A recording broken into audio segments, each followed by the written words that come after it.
Ra-iisul Wasaaraha Xilgaarsiinta Jamhuuriyadda Federaalka Soomaaliya Injineer Maxamed Xuseen Rooble ayaa kulan la qaatay gudoomiyaha ku-meel gaadhka Golaha Shacabka Cabdisalaan Xaaji Axmed Dhabanacad.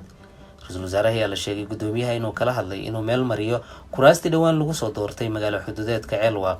Kuraastan ayaa la sheegay inuu hor istaag badan ka yimaaday taasoo maalintii shalay ahayd loo diiday inay xildhibaanadu u gudbaan halka ay ka socdeen khudbadaha guddoonka Golaha Shacabka baarlamaanku ay soo jeedinayeen. ciidamo si khaas ah u tababaran ayaa loo qeybiyey wejiyada iyo sawirada xildhibaanada dhowaan lagu soo doortay Ceelwaaq, kuwaasoo la sheegay inay u fasixin gudaha halka ay ka socdaan khudbaduhu.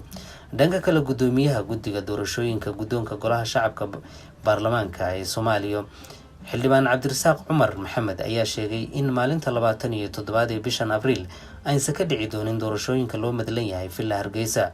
sababta ayuu ku sheegay xildhibaanku in maalmihii u dambeeyay kulamadii dhacayay lala beegsanayay rasaas nool taasoo uu sheegay xildhibaanku in markii koowaad lagu dhuftay hoolka Hoobiye, markii labaadna in la qarxiyay ahaantii qaboojinaysay jawiga iyo cimilada hoolka iyo kulaylka ka jira.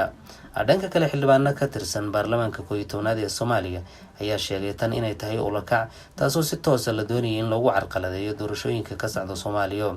xildhibaanadu hadalkooda sii watay ayaa sheegay in maalmihii u dambeeyay lala beegsanayay rasaas toos ah taasoo la rabay in lagu waxyeeleeyo habka ay doorashooyinku u socdaan. xildhibaanada ayaa sheegay in faraha lagala baxa doorashooyinka iyo qaabka ay u socdaan rasaasta nool ee hoolka lala dhacayana laga fiijignaado. dhanka kale ra-iisul wasaaraha dalka Soomaaliya Injineer Maxamed Xuseen Rooble oo kulan la qaatay madaxweynaha Hirshabelle ayaa u sheegay inuu soo dhameystiro kuraasta ku harsan magaalada Beledweyne iyo sidoo kale magaalada Jowhar. ra-iisul wasaaraha ayaa sheegay in la doonayo doorashooyinka inay waqtigooda ku dhamaadaan halka kuraasta Ceelwaaq aad moodo inay doorashooyinka rabash iyo ay kusoo kordhinayaan dib u dhac cusub. dhanka kale Villa Soomaaliya oo isku dayaysa kuraastii dhowaan laga soo doortay Ceelwaaq inaan la ansixinin ayaa waxay abuureen kooxo laga dooranayo sidoo kale magaalada Garbaharey, kuwaasoo xildhibaanada ay doonayaan inay u soo baxaan oo ay ka qayb qaataan guddoonka Golaha Baarlamaanka Shacabka ee ka socota magaalada Muqdisho.